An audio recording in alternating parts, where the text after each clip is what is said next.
یہ اس لیے کہ ان میں عالم اور درویش ہیں اور یہ غرور نہیں کرتے۔ یہ آیہ مبارکہ اور اس کے بعد والی 4 آیتیں نجاشی اور ان کے ساتھیوں کے بارے میں نازل ہوئیں۔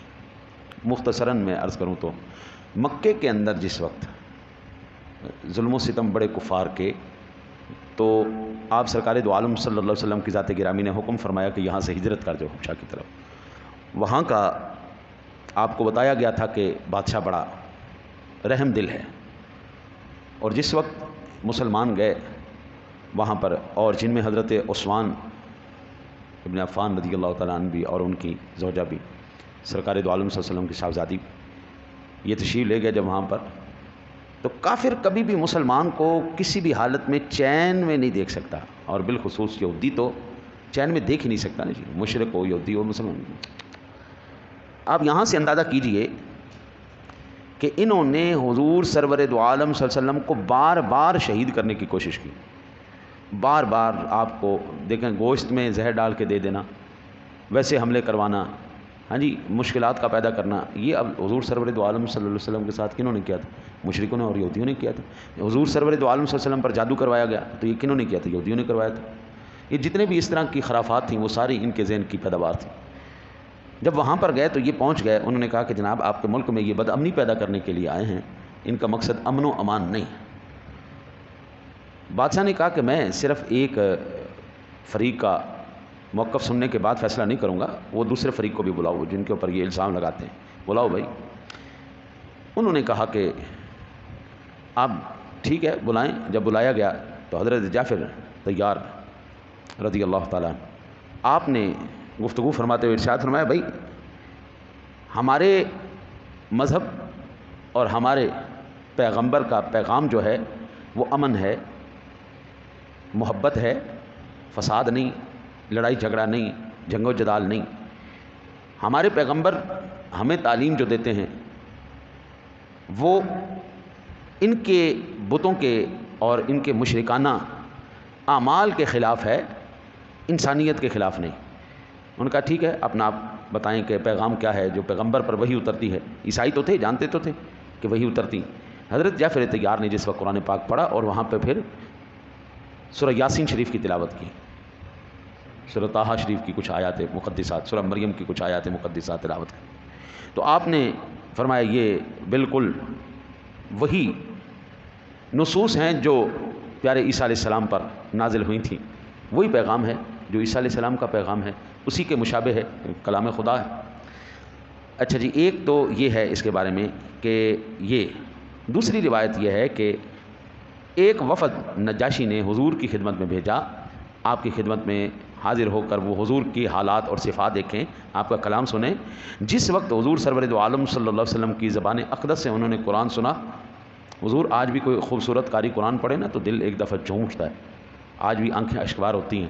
تو خود تصور کیجئے جس وقت امام الانبیاء علیہ الصلوۃ والسلام کی ذات گرامی نے قرآن تلاوت کیا ہوگا، اس وقت پھر کیفیت کیا ہوگی؟ دل تو اس وقت میں کہتا ہوں جھومے اٹھے ہوں گے تلاوت سے۔ تو وہ روتے ہوئے حضور کی بارگاہ میں گئے، واپس گئے اپنے بادشاہ کے پاس، انہوں نے جا کے بتایا۔ نجاشی ایک روایت میں جی کہ وہ سلطنت چھوڑ کر ہجرت کر کے آنے لگا، راستے میں ہی اس کا انتقال ہو گیا۔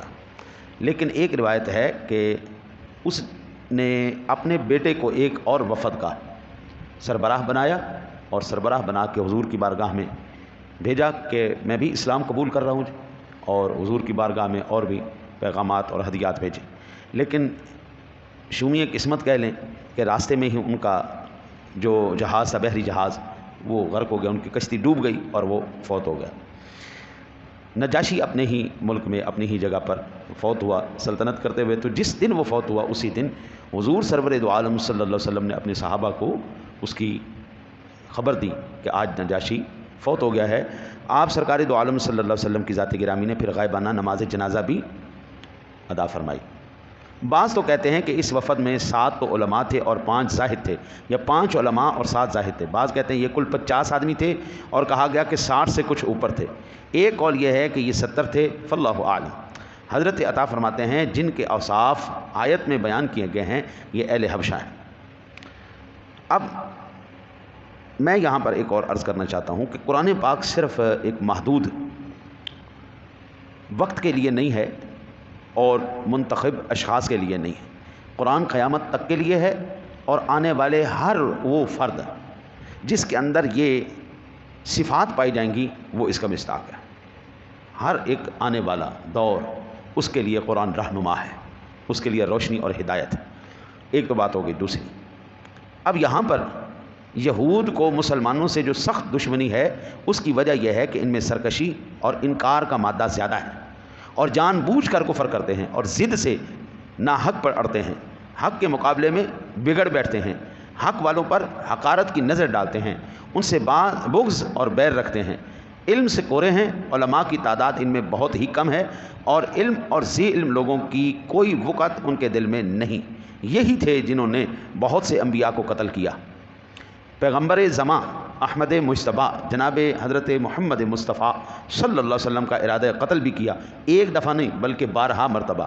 آپ کو زہر دیا، آپ پر جادو کیا اور اپنے جیسے بدباطن لوگوں کو اپنے ساتھ ملا کر حضور سرور دو عالم صلی اللہ علیہ وسلم پر حملے کیے، لیکن اللہ وحدہ لا شریک نے ہر مرتبہ انہیں نامراد اور ناکام کیا. ابن مردویہ میں ہے کہ رسول اللہ صلی اللہ علیہ وسلم فرماتے جب کبھی کوئی یہودی کسی مسلمان کو تنہائی میں پاتا ہے تو اس کے دل میں اس کے قتل کا قصد پیدا ہوتا ہے. آج بھی اس کے دل میں اس کے قتل کا قصد پیدا ہوتا ہے. ایک دوسری سند سے یہ حدیث مروی ہے، لیکن بہت ہی غریب، ہاں مسلمانوں سے دوستی میں زیادہ قریب وہ لوگ ہیں جو اپنے تئیں نصارہ کہتے ہیں، حضرت مسیح کے تابعدار ہیں، انجیل کے اصلی اور صحیح طریقے پر قائم ہیں. ان میں ایک حد تک فی الجملہ مسلمانوں اور اسلام کی محبت ہے. یہ اس لیے کہ ان میں نرم دلی ہے اور اس کا ذکر اللہ تعالیٰ نے قرآن پاک میں بھی ارشاد فرمایا ہے. وَجَعَلْنَا فِي قُلُوبِ الَّذِينَ اتَّبَعُوهُ رَأْفَةً وَرَحْمَةً، یعنی حضرت عیسیٰ کے تابعداروں کے دلوں میں ہم نے نرمی اور رحم ڈال دیا ہے. حضرت عیسیٰ علیہ السلام کی تعلیمات میں یہ ہے کہ اگر کوئی آپ کو تھپڑ مارے ایک گال پر تو آپ اپنا دوسرا گال اس کے سامنے پیش کر دیں. اچھا جی، ان کی شریعت میں لڑائی ہے ہی نہیں. یہاں ان کی دوستی کی وجہ بیان فرمائی گئی ہے. ان میں خطیب اور واعظ ہیں. قسین قس کی جمع اور قسیسین ہے، قصوص بھی اس کی جمع آتی ہے. اور یہاں سے ایک اور بھی آپ اگر اس وقت دیکھیں عالمی سطح پر زیادہ تر جتنے بھی خیراتی معاملات ہیں، جتنے بھی بھلائی کے فلاحی کام ہیں، ان میں عیسائی آپ کو آگے نظر آئیں گے، یہودی نظر نہیں آئے گا. آج بھی آپ دیکھ لیں جتنے بھی بڑے بڑے فلاحی ادارے ہیں وہ زیادہ تر عیسائی چلا رہے ہیں. ان کے دلوں میں رحم دلی ہے. میں یہ کہتا ہوں کہ انسان کا بھی آپ اندازہ کریں کہ میں نے اب تقریباً اللہ آپ کی خیر کرے 60 کے قریب مسلمان کیے ہیں. ان 60 میں ایک بھی یہودی مسلمان نہیں ہوگا. ایک بھی یہودی. دریا ہو گئے، نیچری ہو گئے، ہندو ہو گئے، سکھ ہو گئے، پادری ہو گئے، ہاں جی اللہ تمہاری خیر کرے، عیسائی، یہ قومیں جو ہے وہ مسلمان ہوئیں، لیکن یہودی مسلمان نہیں ہوا. یہ آج بھی اتنا خوفناک. وہ ہٹلر سے کسی نے پوچھا نا کہ تو نے ان یہودیوں کو کیوں مارا ہے؟ اس نے کہا میں نے اس لیے مارا ہے، بلکہ سوال کیا کہ تو نے یہ جو یہودیوں کو مارا ہے یہ کیوں مارا ہے؟ اس نے کہا کہ میں تھوڑے سے چھوڑ دوں گا پھر خود ہی پتہ لگا لینا میں نے ان کو کیوں مارا تھا. اس نے تقریباً 70% یہودیوں کی آبادی دنیا سے ختم کر دی تھی، 30% چھوڑی. اب آپ اندازہ کریں کہ وہ 30% یہودیوں کی آبادی اس وقت پوری دنیا کے اندر ساری اقوام عالم کو اپنی انگلیوں پہ نچا رہے ہیں یا نہیں نچا رہے پوری دنیا میں. بھائی کوئی آپ بڑی نا 500 ملٹی نیشنل کمپنیاں، 500 بڑی ملٹی نیشنل کمپنی جو ٹاپ آف دی لسٹ ہیں، ان کو چھیڑیں، آپ کو ہر ایک کمپنی کا مالک یہودی ملے گا. پوری دنیا کی 60% ٹریڈ جو ہے اس وقت وہ یہودی کے قبضے میں ہے. دنیا کے اندر آپ یہ گلی میں ہماری جو دکاندار ٹافی بیچتے ہیں نا جی، اس ٹافی تک کے بنانے والی کمپنی کا مالک یہودی ہے. آپ یہ دیکھ لیں اتنی خوفناک طریقے سے یہ، اور یہ اتنے اپنی قوم کے وفادار ہیں جناب، اتنی اپنی قوم کے وفادار ہیں کہ یہ کبھی بھی مسلمانوں کو تو سپورٹ کریں گے نہیں. ہاں جہاں پر ان کا طبیعت آئے گی، جہاں پر یہ آج ہم کیوں پھنسے ہوئے ہیں ملک پاکستان کا ہر ایک، آپ تو کیا آپ کے پیدا ہونے والے بچے بھی لاکھوں روپے کے مقروض ہیں، لاکھوں روپے کے. وہ کیوں مقروض ہیں جی؟ وہ سود کی وجہ سے مقروض ہیں. آج اگر اس ملک کے قرضوں میں سے سود کو مائنس کر دیا جائے 1 سال کے اندر ملک کے قرضے سارے اتر جائیں گے. ابھی تک جتنے بھی قرضے ہم نے لیے ہیں ان میں سے ہم اصل کے کبھی بھی واپس نہیں کر پائے. ہم سود کی قسطیں دے دے دے دے کے اپنے ملک کا بھی بیڑا غرق کر رہے ہیں. اللہ اور اس کے رسول کے ساتھ سیدھی جنگ ہے جی سود کے ساتھ, اور یہ انہی کی پیداوار ہے. یہ تمام کے تمام ادارے, یہ تمام کے تمام بینکنگ نظام, یہ سب انہی کی پیداوار ہے.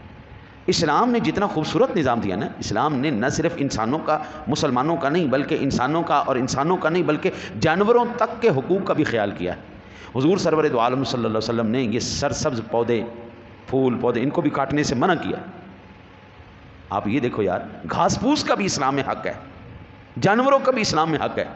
بخاری شریف کے اندر روایت آپ کو ملے گی, ایک عورت نے بلی کو بھوکا پیاسا مار دیا, حضور نے فرمایا وہ جہنم میں جائے گی, کیونکہ اس نے ایک بلی کو بھوکا پیاسا باندھ کے مار دیا. اس نے کھلا نہیں چھوڑا کہ وہ جا کے خود ہی اپنی کھانا تلاش کر لے گی, نہیں. اب یہاں تک آپ اندازہ کریں کہ جانوروں کے حقوق بھی, وہ مسلمان فاتح ہو کے ایک علاقے سے گزرے نا, تو وہاں پر ایک کتیا نے بچے دیے ہوئے تھے, تو وہاں پر حکم دیا گیا کہ یہاں پر بندے کھڑے کر دو, کہیں لشکر کے گزرتے ہوئے اس کے بچے پیروں میں آ کے کچلے نہ جائیں. جس مذہب میں جانوروں تک کے حقوق ہیں, کتے بلی کے حقوق ہیں, گھاس پھوس کے حقوق ہیں, وہ مذہب کیسے کسی کو تکلیف دے سکتا ہے؟